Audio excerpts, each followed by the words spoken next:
Bonjour à toutes et tous, merci d'être avec nous pour ce nouvel épisode de La Grande Hache, l'émission d'histoire du média. La première semaine du mois de décembre 1930, un brouillard opaque, irrespirable, gagne la vallée de la Meuse, au sud-ouest de Liège tout particulièrement. Plusieurs villages sont frappés, les habitants de la vallée connaissent des malaises, plusieurs dizaines d'entre eux succombent très rapidement, de mort subite, sans que l'on ait d'explication. La presse, évidemment, s'inquiète de ces morts mystérieuses. Jusqu'à Chicago, dans le monde entier, on titre sur le poison qui s'est emparé de la vallée. Les autorités sanitaires, cependant, sont rapidement rassurantes. Le docteur Lacombe, l'inspecteur de l'hygiène du gouvernement belge, conclut à des causes naturelles et souligne que ceux qui ont succombé, de toute façon, avaient déjà des pathologies pulmonaires. Cependant, un an plus tard, la commission scientifique qui a planché sur le sujet va avoir de toute autre conclusion. Je reçois aujourd'hui Alexis Zimmer. Bonjour. Merci Alexis, c'est un plaisir. Alexis est professeur à l'université de Liège. C'est ça. Ta formation est celle d'un biologiste et d'un philosophe, cependant. Tu as fait ta thèse, qui fait partie du parcours obligé des enseignants-chercheurs, sur cet épisode. Le livre s'appelle « Brouillard toxique, vallée de la Meuse, 1930 contre-enquête ». Il vient de paraître en poche aux éditions Amsterdam. Tu as soutenu ce travail, cette recherche autour de cet épisode, il faut le souligner, au plan disciplinaire, en histoire des sciences et des techniques, et non pas en histoire environnementale, puisque ce champ, on va peut-être y revenir, n'existe pas encore, quand bien même ce travail, évidemment, s'inscrit dans une tendance très importante de ces dernières décennies, autour de la question de l'Anthropocène, liée évidemment à une inquiétude massive, une tendance de la recherche à s'occuper de ces questions, y compris au plan historique. Tu as aussi, entre autres travaux, rédigé avec Isabelle Stengers, la philosophe, la préface à un livre important qui s'appelle « Polluer, c'est coloniser », traduit récemment aux éditions Amsterdam, un livre de Max Liboiron, qui revient aussi sur le type de questions qu'on aborde aujourd'hui. Tu te demandes, dans ce livre, je te cite, comment la vallée de la Meuse a pu devenir un puissant générateur de brouillard mortel, et surtout, tu considères, tout au long du livre, que ce brouillard rend manifeste l'ordinaire d'un désastre, celui de l'altération continue et à grande échelle des conditions atmosphériques de la vie. Exactement, ouais. Alors, effectivement, cette enquête, lorsque je l'ai menée, ce brouillard n'avait pas d'histoire, pour le dire rapidement, ou plutôt, pour être plus précis, il avait une histoire, mais il avait une histoire institutionnelle. C'est-à-dire que l'OMS, au sortir de la Seconde Guerre mondiale, donc au moment de sa création, lance de grandes enquêtes sur les effets de la pollution de l'air, de la pollution de l'atmosphère, sur la santé. Et à ce moment-là, elle fabrique, en fait, c'est une institution qui fabrique une histoire des brouillards mortels qui précède son institution. Et le premier brouillard qui est dans ce triptyque, c'est le brouillard mortel de la vallée de la Meuse. Et il y est parce qu'il est considéré comme l'occasion de la première démonstration scientifique de la mortalité liée à la pollution de l'air. Mais il n'y est envisagé, comme les deux autres brouillards d'ailleurs qui sont présents, qu'il y a un brouillard en 1948 à Donora, en Pennsylvanie. Je fais tout de suite une petite parenthèse, mais ce qui est intéressant, c'est que l'appareil industriel présent dans cette vallée, et qui pour une part, on y reviendra, a conditionné la production de ce brouillard, a été notamment construit à partir d'ingénieurs de savoir et de pratiques d'ingénieurs belges qui sont venus sur place pour fabriquer effectivement certains éléments de la métallurgie au zinc qui est présent dans la vallée. Et le troisième brouillard, c'est celui de Londres. C'est un brouillard qui a tué, alors là, le décompte est très variable, entre 4 000 et 12 000 personnes. Et donc l'OMS considère ces trois brouillards-là comme des éléments manifestes, effectivement, sur lesquels il s'agit de s'interroger pour appréhender les effets sanitaires de ces brouillards sur les corps. Mais l'OMS les considère comme finalement des moments exceptionnels au sein d'une histoire qui ne voit que ponctuellement apparaître des catastrophes de ce type-là. Et c'est en ce sens que la proposition méthodologique, proposition historienne, de considérer ce brouillard non pas comme une catastrophe ponctuelle, non pas comme un événement subi qui vient interrompre le cours ordinaire des choses, mais comme un processus. C'est cette proposition-là qui détermine la phrase que tu viens de lire, effectivement, comment la vallée de la Meuse est-elle devenue un puissant générateur de brouillard mortel et toxique. En fait, ce qui se passe à ce moment-là, pendant cette première semaine de décembre 1930, c'est un symptôme de quelque chose qui se passe en réalité en continu, et qui a connu aussi d'ailleurs dans la vallée de la Meuse elle-même, et ailleurs bien sûr, mais là tu le notes, dans la vallée de la Meuse elle-même, d'autres symptômes. Je te lis, déjà en 1897 et en 1902, on avait constaté, je cite, une maladie du brouillard, ou un asthme du brouillard dans la vallée de la Meuse entre Huy et Liège. En 1902, l'autopsie des animaux morts avait démontré qu'ils avaient succombé à des emphysèmes pulmonaires. Même chose en 1911, du 13 au 20 janvier. Affections nombreuses dues à un brouillard. Et puis par ailleurs, ces morts, là, cette soixantaine de morts subites qui peuvent être prouvées, qui ont été recensées début décembre 1930, en réalité, elles ont été suivies d'un nombre indéterminé, si j'ai bien compris, de morts dans les semaines, les mois, les années qui ont suivi et qui ont dû être corrélées en réalité à ce phénomène, au phénomène de cette semaine-là. Oui, exactement. Effectivement, la comptabilité morbide, la comptabilité des morts, d'ailleurs, elle varie selon les rapports d'expertise. En gros, il y a deux grosses expertises qui vont se pencher sur cette catastrophe-là. Dans un rapport, j'ai plus le chiffre exact, mais on est à 62, 63 morts. Dans un autre, on est à 69. Mais les morts du brouillard, qu'est-ce que c'est qu'un mort du brouillard ? On y reviendra peut-être aussi après. Les morts du brouillard, on considère que la mortalité post-dissipation du brouillard n'est pas à considérer à cet endroit-là. Donc ça montre bien comment cette temporalité catastrophique est un a priori qui n'est pas forcément questionné, aussi bien par les scientifiques qui vont enquêter sur ce brouillard. Peut-être que si on part du champ disciplinaire, tu insistes sur le fait que ton travail doit beaucoup finalement à des développements dans lesquels il s'insère, autour de l'histoire environnementale, donc, dont on a sans doute pas assez parlé jusqu'ici dans la Grande Hache, mais que j'espère on va aborder plus largement. Est-ce qu'on peut revenir un petit peu sur la façon dont ces structures disciplinaires se sont mises en place, ce champ historique en tout cas s'est mis en place, en relation bien sûr avec la prise de conscience de l'Anthropocène ? Oui, complètement. Alors, l'histoire environnementale, il y a plusieurs généalogies qui sont proposées. Il y en a une qui fait remonter en fait les débuts de ce qu'on pourrait qualifier, ce qu'on appelle aujourd'hui l'histoire environnementale à l'école des Annales, plus simplement. Et il y a une autre généalogie qui fait remonter de manière plus précise, en l'occurrence ici, les premiers travaux, c'est une histoire états-unienne, avec effectivement dans les années 70, toute une série de crises environnementales qui émergent. Et là, dans ce cadre-là, un nouveau champ d'études apparaît, qui est l'histoire environnementale, qui vise en fait... Le projet de l'histoire environnementale, il y a plusieurs éléments qui sont constitutifs. C'est d'une part, considérer que les catégories, les discours, les savoirs dont nous héritons aujourd'hui pour appréhender ce que l'on appelle environnement sont des catégories et des savoirs qui sont historiques, c'est-à-dire qui sont partiels, ils sont relatifs, etc. Donc il faut en faire l'histoire. Deuxièmement, c'est aussi de considérer, et là c'est un peu plus récent dans ce champ-là, que tout ce que nous faisons tenir sur cette catégorie d'environnement ou de nature, en fait, n'est pas uniquement un décor de l'histoire, mais des acteurs ou des agents à part entière. C'est-à-dire qu'effectivement, moi je me souviens pas, l'histoire que l'on apprend à l'école, et peut-être même encore à l'université, alors je ne suis pas historien de formation, donc j'aurais beaucoup de mal à le dire, mais c'est l'histoire des hommes, la plupart du temps d'ailleurs des grands hommes, mais l'environnement, ou ce qu'on appelle l'environnement, le climat n'est pas forcément un acteur, les microbes ne le sont pas spécifiquement non plus, toute une série d'éléments, le carbone, le charbon, les éléments chimiques, etc. Donc une des propositions méthodologiques de l'histoire environnementale, c'est de prendre au sérieux non seulement l'historicité des cadrages savants, mais aussi l'historicité au sens de puissance d'agir de tout ce qui tient aujourd'hui sous cette catégorie un peu fourre-tout finalement d'environnement ou de nature.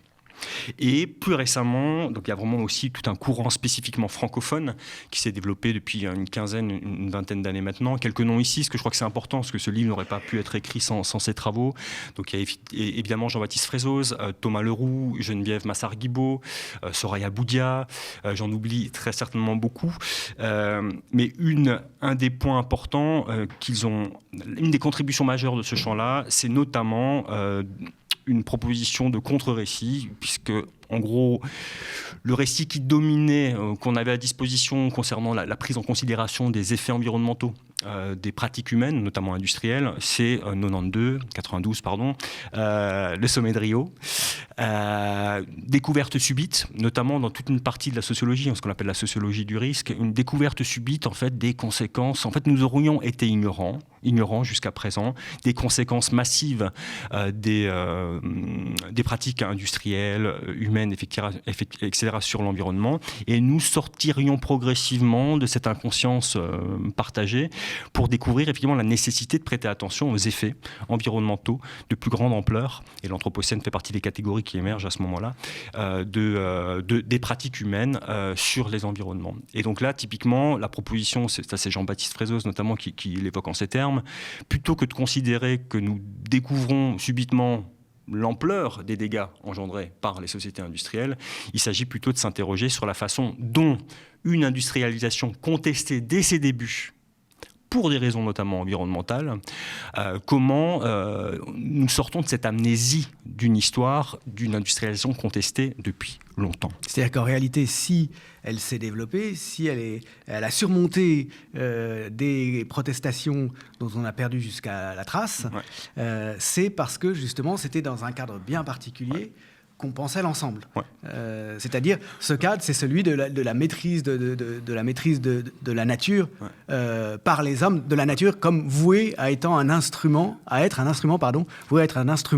au service des hommes, finalement. Oui, on peut tout à fait dire ça. Et, bon, ça, c'est pas quelque chose de nouveau, je pense, pour la grande H, mais le fait que chaque historien, en fait, vient avec les questions de son temps. C'est-à-dire que le passé est présent, et le passé est présent, on peut l'entendre de tas de manières différentes. C'est-à-dire qu'effectivement, ce qui a façonné notre présent est toujours agissant, mais d'une autre manière aussi, c'est que les questions qui importent aujourd'hui, et ce n'est pas pour rien que ce courant se développe massivement depuis le début des années 2000, c'est les crises environnementales successives, la catégorie d'anthropocène, etc., à réorienter d'une certaine façon l'historiographie vers des archives et des sources qui avaient jusqu'alors été négligées, et cette historiographie a pu démontrer, et c'est un des aspects qui est présent également dans Brouillard Toxique, le caractère foncièrement contesté, encore une fois, de l'industrialisation du territoire du fait des dévastations environnementales et des pollutions que l'industrialisation engendrait. Simplement, ceux qui contestaient, ceux qui subissaient, ont été les perdants de l'histoire. Oui, en fait, j'ai presque envie de dire... Et leur récit n'existe pas. Leur récit n'existe pas. Enfin,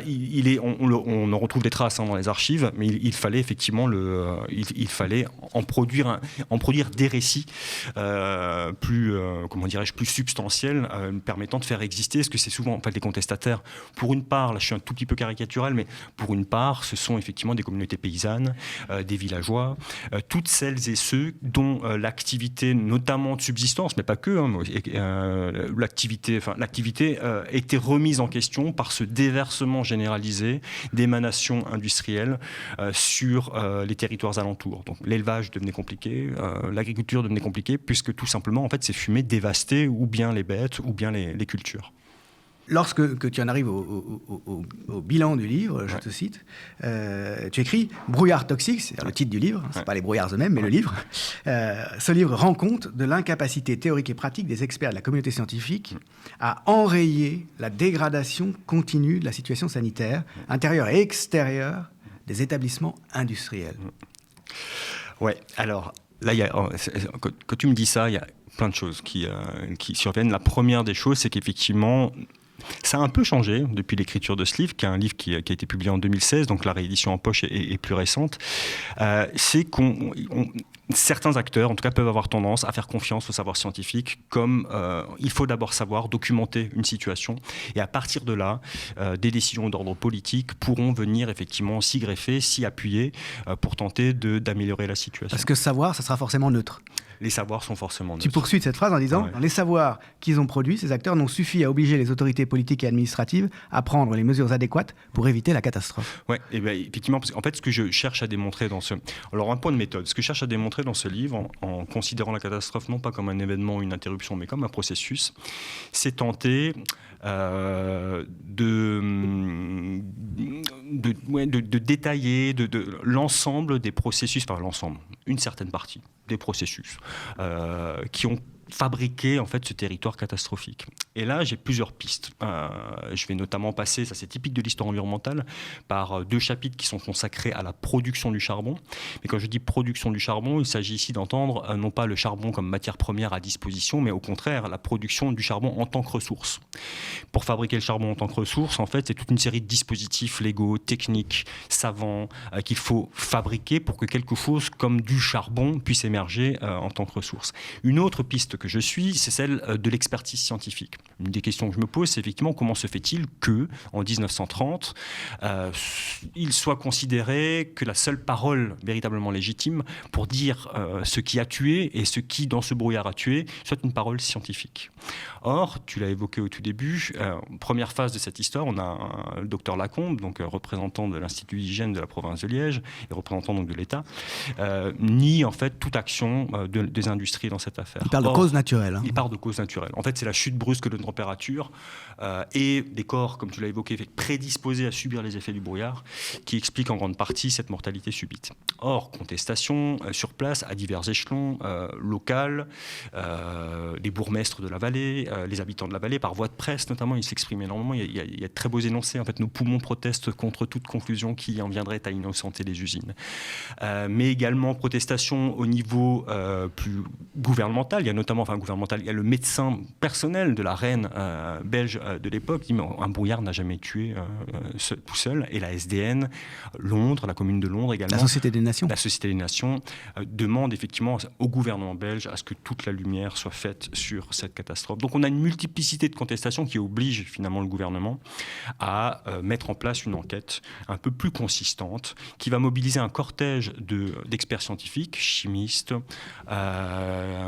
toxicologues, médecins, vétérinaires, météorologues, qui vont enquêter durant une année et qui vont rendre compte au bout d'un an de ce qui a produit, qui vont conclure en fait que ce sont les émanations soufrées issues de la combustion massive du charbon qui permet d'expliquer dans des conditions météorologiques très particulières, et c'est ça le point fondamental, une conjonction de facteurs qui permet d'expliquer la mortalité. C'est-à-dire qu'en fait, ce n'est pas les industries en général ou autres, ce sont les conditions météorologiques qui, en dernière instance, expliquent la mortalité subite. Donc en gros, le problème de ce brouillard, c'est un problème de dilution des gaz, des émanations industrielles dans l'atmosphère. Et pour comprendre le caractère partiel et très relatif de ces conclusions, il m'a fallu effectivement enquêter sur à peu près un siècle d'histoire des savoirs et des techniques pour essayer de comprendre effectivement comment des savoirs de 1930 ont pris une forme telle qu'ils en venaient en fait à exclure non seulement le temps long de la construction de cette vallée et de toutes les industries qui s'y sont progressivement implantées, mais aussi toute une série en fait, d'éléments que leur enquête révèle au cours de l'enquête. J'en cite ici 2. Premièrement, les chimistes qui sont embarqués dans l'enquête vont analyser des échantillons de végétaux. Problème, ils se rendent assez vite compte que tous les échantillons de végétaux sont contaminés et en fait, ça ne leur permet pas du tout de déterminer ce qui a pu tuer durant cette semaine de décembre 1930. Autre exemple. Ils étaient de toute façon, la contamination est là. Donc on n'a pas un point. En fait, ça ne permet pas en fait, de donner des éléments tangibles pour cette semaine-là. Deuxième point. Ils vont également, donc ça c'est les toxicologues et les médecins, effectuer les analyses toxicologiques sur les viscères, notamment des personnes décédées par le brouillard. Idem, ils vont repérer toute une série d'éléments, des métaux lourds. En fait, tous les éléments produits par la chimie et par l'industrie de la vallée se retrouvent dans ces corps. Idem, les toxicologues jugent tout à fait normal en fait, qu'un corps dans une région industrielle se retrouve contaminé de cette façon-là. Donc circuler, il n'y a rien à voir. C'est-à-dire que tous les éléments qui viennent introduire de la temporalité longue dans l'expertise sont exclus, au sens où ils constituent de mauvais témoins pour... encore une fois, tenter d'expliquer la mortalité durant cette première semaine de décembre 1930. Et ce que j'ai fait, du coup, ce que j'ai cherché à faire en tant qu'historien, c'est à prendre au sérieux cette temporalité longue et à développer dès lors une méthode qui remettait en histoire toute une série d'éléments qui, pour les experts, faisaient évidence. Et parmi ces éléments qui, pour les experts, mais pas que pour les experts, faisaient évidence, c'était la légitimité, encore une fois, des savoirs scientifiques à dire le vrai de cette situation.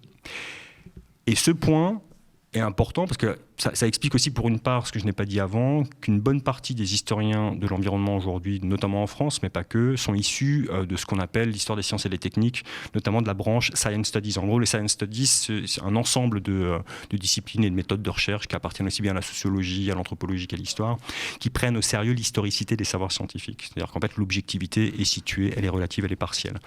Il n'y a pas de nature intemporelle. Là aussi, justement, c'est les savoirs scientifiques qui permettent d'accéder à ce qu'on appelle la nature. Donc il fallait réussir, il fallait être doté de méthodes de recherche susceptibles de questionner justement ce caractère partiel et situé des savoirs scientifiques. C'est là qu'il est important le fait que tu es aussi philosophe. Ouais. C'est peut-être pas forcément évident à comprendre pour un public qui s'intéresse directement à l'histoire. Ce que tu es en train de dire, c'est que si on veut vraiment comprendre les tenants et les aboutissants de tout ça, il faut interroger les cadres même de la connaissance que l'on a du monde. Et ces cadres sont produits en relation avec une idée qui n'est pas forcément la seule possible, des rapports entre l'homme et la nature. Oui, exactement. Enfin, effectivement, alors, moi j'ai un peu du mal, puisque j'en suis l'agent d'une certaine façon, à distinguer ce qui relève de ma formation philosophique de ma formation. Enfin, je ne suis pas formé à l'histoire, je me suis formé sur le tas durant mon doctorat. Et effectivement, je discutais avec des collègues historiens qui me disaient, moi j'étais un peu embêté avec cette catastrophe. Je dis, voilà, en fait, le livre se découpe en gros en deux parties. Il y a une sorte de micro-histoire de la catastrophe qui tient en 2-3 chapitres, et le reste, c'est une histoire moyenne durée, en fait, de la production, encore une fois, de cette catastrophe. Mais quand je discutais avec des collègues historiens, je dis, mais qu'est-ce que je fais ? J'ai fait cette micro-histoire, dans quoi je l'insère ? Comment je fais exister, en fait, le milieu qu'elle suppose, etc. Et j'ai toujours été un peu déçu des réponses qu'on m'apportait. Et puis on me dit, mais fais une histoire de l'industrialisation de la vallée. Bon, j'étais déçu pour deux raisons. C'est que je trouvais ça un peu, pour le dire, un peu emmerdant à écrire. Et puis surtout, elle avait été écrite, en fait. Cette histoire de l'industrialisation, elle a donné lieu à Liège. Les historiens ont fait vraiment un gros boulot. Alors, c'est beaucoup des historiens de l'économie. Mais cette histoire, elle est écrite en des dizaines de tomes.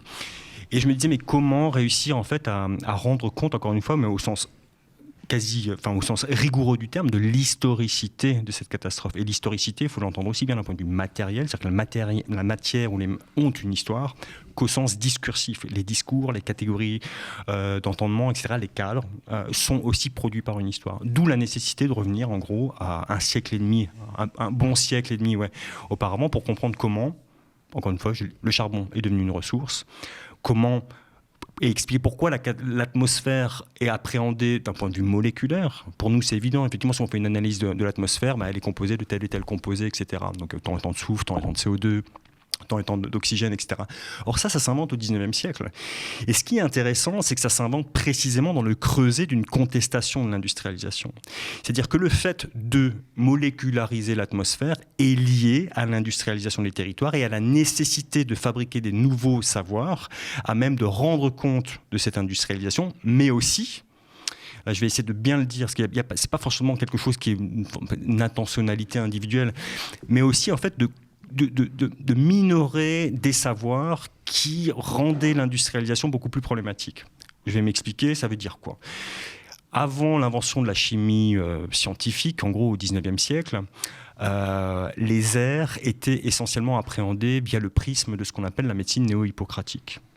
La médecine néo-hippocratique, vous vous souvenez peut-être, celles et ceux qui ont quelques rudiments sur cette médecine-là, c'est ce que l'on mange, ce que l'on boit, ce que l'on respire.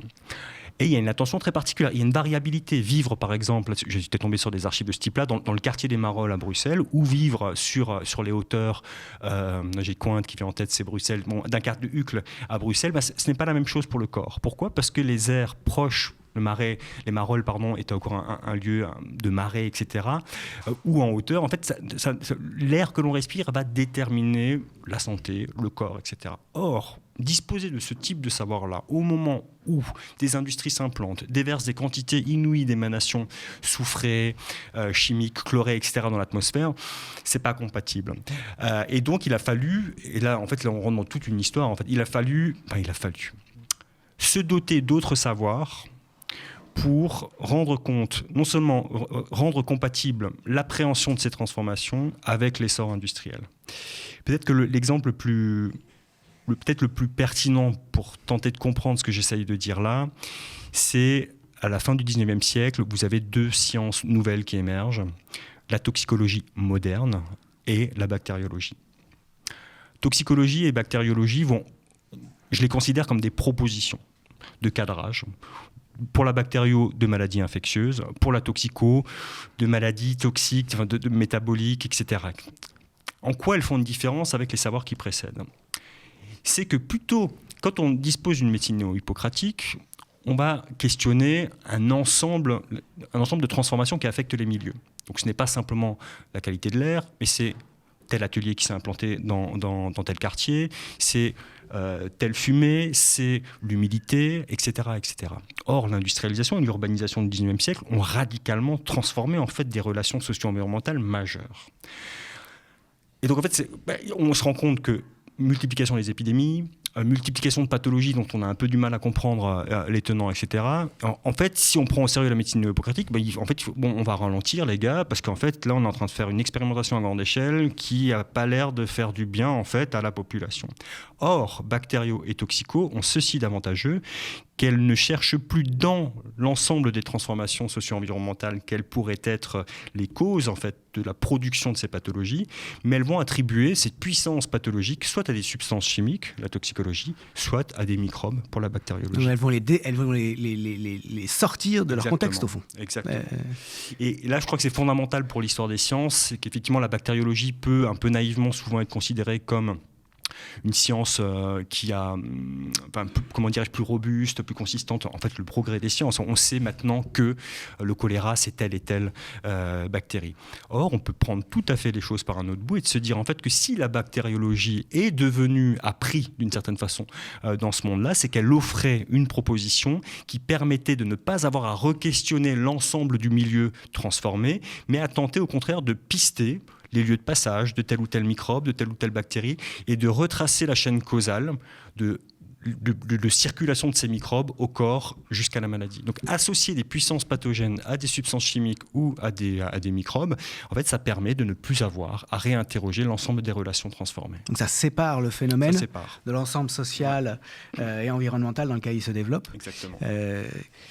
Et c'est ce qui permet justement de comprendre la phrase que tu as évoquée auparavant, c'est-à-dire que les cadres scientifiques dont nous héritons encore aujourd'hui, donc des cadres de molécularisation, de singularisation des agents pathogènes et de désenchevêtrement, si j'utilise un terme un peu technique, de ce qui produit en fait le caractère pathogénique de ces substances ou de ces microbes, ces cadres-là, nous en héritons encore aujourd'hui. Donc on est incapable de se dire, en fait, il y a des petits moments comme ça un peu joyeux, je dis joyeux, il faudrait que je prenne beaucoup...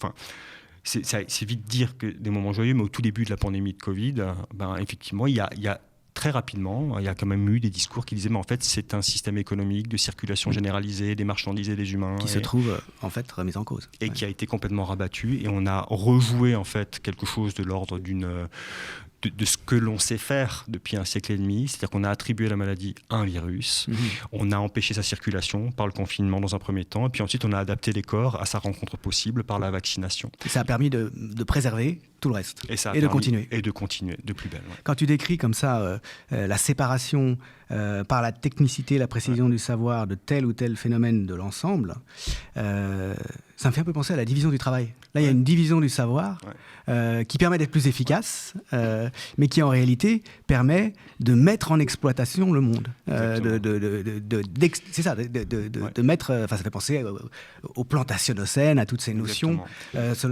qui ont vu finalement les hommes considérer désormais, ce qui n'était pas le cas, semble-t-il, avant la fin du Moyen-Âge occidental, considérer désormais que c'était extérieur à la nature et que leur vocation était non seulement de ne plus en être victime, mais de la mettre en plantation, de la mettre en exploitation systématique. Exact. Et ce que tu dis là, en fait, il y a des scènes où ça se joue très précisément, en fait, cette division du travail dont tu parles là. Je me suis penché dans ce livre sur un phénomène de contestation de l'industrialisation qui affecte toute la vallée de la Meuse et une partie de la vallée de la Sambre, donc qui est un affluent de la Meuse un peu en amont de Liège, dans les années 1850. 50, 60, en gros, entre 1850 et 60, il y a un phénomène de contestation généralisée avec une intensité plus particulière aux alentours de 1855. Et c'est la première fois que dans la jeune Belgique, pour rappel, la Belgique est un État-nation depuis 1830, un collège d'experts est constitué pour tenter de répondre à certaines de ces contestations. Ce qui est intéressant ici, c'est que, je reviens sur division du travail, c'est que les populations villageoises ont une expertise. C'est-à-dire qu'elles ont même publié à compte d'auteur, on dirait aujourd'hui, en fait, des rapports en fait, qui caractérisent très précisément les effets de telle usine sur leur plantation, sur le bétail, etc. Or, cette commission d'experts, c'est là que c'est complètement paradoxal, elle vient systématiquement dénier toute véracité en fait, à ses propos, bien que de fait, elle en reconduit quand même... Elle en tire des éléments quand même, voilà, ce qui l'arrange. Quoi. Exactement. Mais en fait, dans la division du travail, c'est ce que fait cette commission systématiquement, et notamment de par les savants de l'Académie belge qui se situe à Bruxelles, donc sans même se rendre sur les lieux, ils disqualifient cette expertise profane ou populaire. Il relègue au plan cognitif, à la vulgarité, ce qui a été produit localement. Exactement. Et ils vont utiliser seulement ce qui les intéresse. Exactement. Et la légitimité en fait, de ces expertises se fabrique sur la délégitimation des savoirs profanes et populaires. Donc là, on a aussi typiquement une division du travail. C'est-à-dire que quelque chose qui semble encore à ce moment-là plus ou moins distribué devient le lot de certaines catégories sociales, des experts, des scientifiques, des académiques, qui, à partir de ce moment-là, et progressivement, deviennent les seuls à pouvoir dire le vrai d'une situation de ce type. Il y a ceux qui savent. Il y a ceux qui savent. Et il y a ceux qui produisent du matériau qui va être trié par ceux qui savent. Ouais. Et alors, c'est marrant que tu dis, il y a ceux qui savent et puis il y a ceux qui sentent. Il y a aussi cette dichotomie qui est jouée. C'est-à-dire que et là, aussi bien dans l'enquête de 1930 que dans des enquêtes précédentes qui touchent à d'autres épisodes de pollution, un des opérateurs de disqualification justement des savoirs populaires ou profanes, c'est systématiquement dire oui, vous pouvez sentir des incommodations, vous êtes incommodé en fait par telle ou telle fumée, mais seul peut déterminer ce qui est nuisible véritablement l'expert et l'expertise par les savoirs scientifiques dont il dispose et les méthodologies d'enquête qui sont les siennes. Donc là, en fait, et ça c'est hyper intéressant parce que ça c'est des choses aussi qu'on retrouve aujourd'hui. C'est des petits opérateurs en fait qui continuent de jouer aujourd'hui et qui sont des opérateurs de disqualification en fait des savoirs profanes. Donc en fait, on est obligé de rendre ignorants les profanes pour pouvoir légitimer la connaissance spécifique des savoirs scientifiques. C'est comme le pouvoir médical. Le patient doit s'en remettre complètement. Désarmé à celui qui saura et qui décidera de son destin. Ouais. Finalement. Et c'est d'ailleurs, j'ai longtemps enseigné en faculté de médecine. Ce sont des réflexes dans la profession médicale qui sont tout à fait à l'œuvre encore aujourd'hui. Si vous êtes allergique à certaines choses ou si vous avez une pathologie professionnelle qui n'est pas facilement déterminée par justement les cadrages méthodologiques des sciences convoquées pour tenter de voir si effectivement il y a un lien entre votre profession et la pathologie que vous développez. Si ces savoirs-là sont incapables de faire ce lien-là, on va vous dire oui, c'est un peu dans la tête, oui, etc. etc. Donc ces opérateurs de disqualification sont constamment à l'œuvre et on les a incorporés. Et on n'en a pas fini encore. Peut-être que c'est en train de bouger, mais en tout cas, ils sont à l'œuvre aujourd'hui. Et quand je disais auparavant, l'histoire, le passé sont au présent. Là, on a typiquement quelque chose d'un passé présent dans nos manières de nous référer à ces choses-là. Ça fait penser aussi à la façon dont, dans le cas de l'épidémie de sida, eh bien, les victimes, à un moment donné, ont décidé de prendre possession du savoir dans le pouvoir duquel elles se trouvaient pour devenir des patients savants. Exactement. Et pour être capables de comprendre ce qu'on leur faisait faire ou pas faire et délibérer elles-mêmes, dans une certaine mesure, sur leur destin. Ouais. Bah oui, j'abonde complètement en ce sens-là. En fait, l'histoire de la médecine est ponctuée régulièrement de nécessité de réappropriation en fait, d'expertise située, encore une fois commune, à l'égard d'une expertise scientifique qui, lorsqu'elle ne sait pas, a tendance effectivement à reléguer ses savoirs ou ses pratiques à des formes d'ignorance ou d'inconsistance. Et qui elle-même, sans le savoir, est en réalité conditionnée jusque dans ses diagnostics, d'abord dans ses méthodes puis dans ses diagnostics, par des pouvoirs qui soient pharmaceutiques, industriels ou autres, au fond. Oui. Mais avec la conviction de la scientificité dure, quoi. C'est-à-dire absolue. Exactement. C'est une des manières qu'a la philosophe belge, philosophe des sciences, Isabelle Stengers, de catégoriser la bêtise, enfin de parler de bêtise. La bêtise, c'est précisément une bêtise qui est qui est savante, c'est-à-dire qu'en fait on est bête lorsqu'on prétend savoir à partir d'une situation ou d'une position sociale qui nous légitime à l'égard de ces savoirs.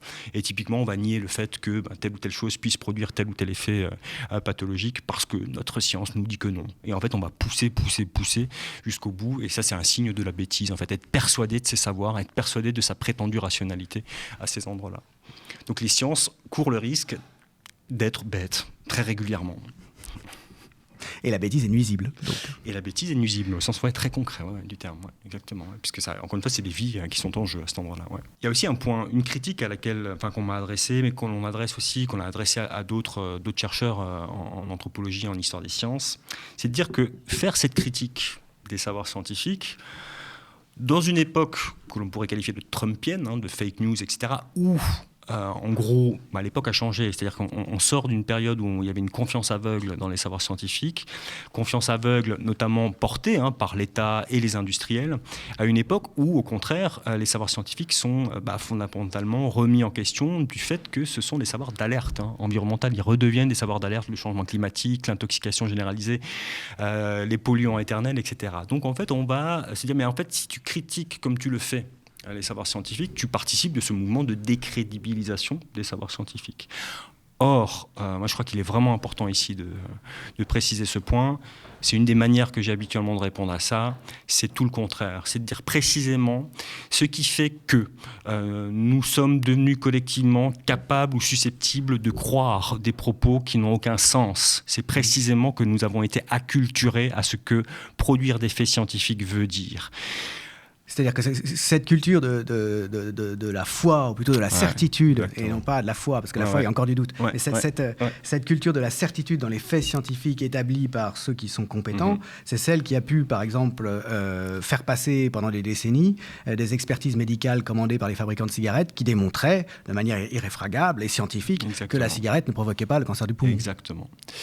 Et effectivement, là, et quand on a des dossiers de ce type-là, la confiance dans les sciences s'étiole. On devient complotiste, presque. On devient complotiste, mais à raison. Là, quand je dis à raison, en tout cas, il y a une bonne raison d'expliquer que l'on puisse devenir complotiste. Et donc, effectivement, être formé, ne pas être formé, justement, à la culture, ce qu'on peut appeler une culture scientifique, encore une fois, ce que requiert la production d'un fait scientifique, fait de nous des proies faciles, en fait, à tout discours qui viendrait à dire que telle vérité ne tient pas et que celle-ci, au contraire, est tout à fait véridique en ne s'appuyant sur rien. Alors, tu veux dire qu'y être formé, ce serait savoir qu'il y a par définition des limites et un cadrage au savoir scientifique, et que ça n'est pas jamais le seul possible, avec des effets majeurs sur le résultat scientifique. Exactement. En gros, une forme d'humilité des savoirs scientifiques, parce qu'en fait, un savoir scientifique ne dit jamais qu'une toute petite portion en fait, de la réalité à laquelle il s'attache. Et il est partiel, on l'a aussi vu, donc il est partiel en ce sens, mais il est aussi partial au sens où, en fait, il reconduit, comme on l'a vu, comme je le démontre dans ce livre, il reconduit des logiques de domination historique, donc au profit. Comment peut-on effectivement ne pas prendre en considération la longue durée de l'intoxication des corps et des environnements ? Et il est donc situé. Et donc, il est fondamental que nous apprenions collectivement à nous former, à comprendre encore une fois de quoi les sciences sont faites, et que les sciences et les scientifiques apprennent à ne pas se sentir fondamentalement remis en question lorsque les personnes intéressées à ce qu'ils font et affectées par les savoirs qu'ils produisent se posent la question de la partialité de leur savoir et de leurs conséquences. Au fond, il n'y a pas d'innocence du savoir. On sait toujours pour faire quelque chose, que ce soit pour faire quelque chose de bien ou quelque chose de très discutable. Il y a toujours des fins au savoir et elles ne sont pas nécessaires. Non, ces fins ne sont pas nécessaires. Les savoirs ne sont pas innocents, ils ont des conséquences. Et aussi bien les scientifiques n'ont pas été formés à devenir responsables de ces conséquences, à prendre la mesure en fait, des conséquences de ces savoirs, que ces conséquences ne doivent pas, et eux aussi, ces conséquences ne doivent pas rester entre leurs seules mains. En fait, le fait que des collectifs, des profanes s'intéressent à ce qui est fait et aux conséquences de ces savoirs est déterminant. Et je crois que là, il y a des alliances, typiquement, mais c'est quelque chose d'assez ancien maintenant en sociologie des sciences. Il est crucial d'apprendre effectivement à travailler avec les scientifiques et à questionner, encore une fois, cette partialité pour laquelle ils n'ont pas appris en fait, à questionner par eux-mêmes. Et donc, ils ont besoin, finalement, en fait, des profanes pour éviter, si je reprends les mots que j'utilisais avant, de devenir bête. Autrement dit, la science en elle-même est un enjeu politique et un enjeu de démocratie. Complètement.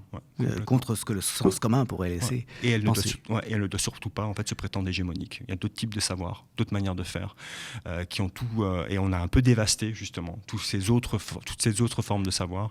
Et il y a quelque chose comme un enjeu de recomposition. Isabelle Stengers, pour la reciter ici, d'écologie des savoirs et des pratiques, de recomposition de la variété des types de savoirs et de ce qu'ils produisent. Il y a un véritable enjeu ici à reconstruire les conditions de cela. Historiquement, il y a quand même, depuis Descartes, cette idée que l'homme doit se rendre maître de la nature, une espèce de domination arrogante de la science, avec un grand S, sur les autres savoirs, les savoirs vulgaires, ceux que Michelet a identifiés comme ceux de la sorcière, ceux des femmes qui avaient conservé, qui étaient restés dépositaires, certaines femmes, dépositaires de savoirs antérieurs, par exemple, et méprisés. Oui, mais complètement. Alors, je ne connais pas précisément cette histoire de sorcière, mais je sais que vous avez fait une émission à ce sujet, donc j'invite les spectateurs à s'y référer. Mais évidemment, en fait, les sorcières, de ceux que j'en sais, mais c'est fondamental, c'est aussi un projet, c'est la destruction des communs, c'est l'appropriation progressive, enfin l'émergence de la propriété privée, c'est aussi l'émergence de l'État-nation. En fait, il y a toute une série d'enjeux de ce type-là, et on voit bien effectivement comment il est nécessaire de disqualifier, de neutraliser, de détruire en fait des formes de savoir autres que ceux portés par l'État et les institutions qu'il représente pour assurer une forme de domination sur des territoires, des communautés, etc. Ça allait de pair avec les savoirs décolonisés, hein. D'ailleurs. Exactement. La sorcière et Caliban, comme disait Célia Federici. Je pense aussi au travail de Samir Boumedienne sur la façon dont, dans le prétendu Nouveau Monde, on a fait un tri systématique scientifique entre la pharmacopée et les savoirs qu'on jugeait utiles, dans une perspective scientifique européenne liée au développement économique capitaliste, et puis ce qu'on allait reléguer du côté de la superstition, d'une culture arriérée à éradiquer. Oui, puis ça rejoint aussi les propos de Max Liboiron dans Polluer, c'est coloniser, puisque Max Liboiron s'attarde notamment à essayer de comprendre en fait ce qu'est une valeur seuil en toxicologie. Une valeur seuil, c'est quoi ?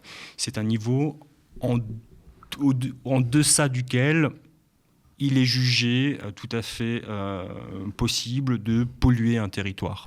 Parce que ce seuil déterminerait une limite au-delà de laquelle, en l'occurrence, des effets sanitaires ou problématiques seraient avérés. Et ça se fait notamment contre toute une série de savoirs autres, et notamment aussi toute une série de manières de se rapporter au territoire qui a été dévastée par la colonisation. Donc là, encore une fois, systématiquement, ce type d'opérations, on peut les voir à l'œuvre, effectivement, dans l'histoire plus longue durée de la destruction des sorcières et des savoirs associés, jusqu'à aujourd'hui, effectivement, les savoirs liés à la pollution. C'est-à-dire que là, en l'occurrence, l'étalon qui permet de fixer le seuil d'acceptabilité, c'est l'étalon, en fait, des nouveaux venus, de ceux qui colonisent cet espace. C'est pas la façon dont vous voyez les choses, ceux qui étaient installés là et qui vivaient autrement.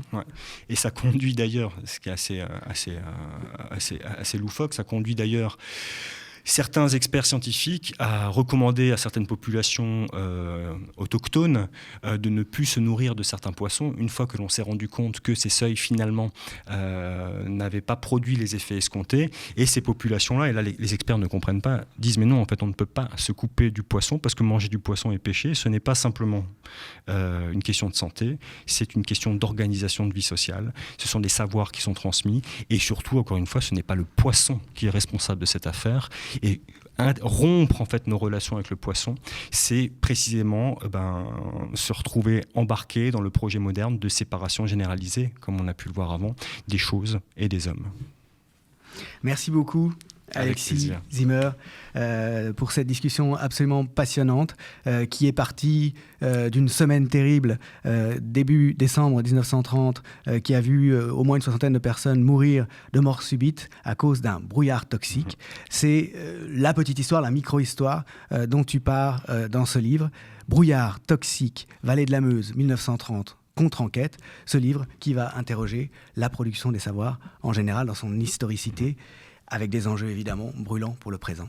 Et merci d'avoir suivi cet épisode de La Grande Hache, l'émission d'histoire du média. Je vous rappelle que vous pouvez retrouver la page de La Grande Hache sur Facebook et le groupe de discussion La Grande Hache, Histoire et Idées. Surtout, allez sur le site web du média, lemediatv.fr pour, s'il vous plaît, contribuer à la campagne de dons de Noël. Nous avons absolument besoin de vos dons. Le média est indépendant. C'est un organe de presse qui n'est ni patronal ni gouvernemental et il ne peut l'être que grâce à vos dons et abonnements. À bientôt sur le média.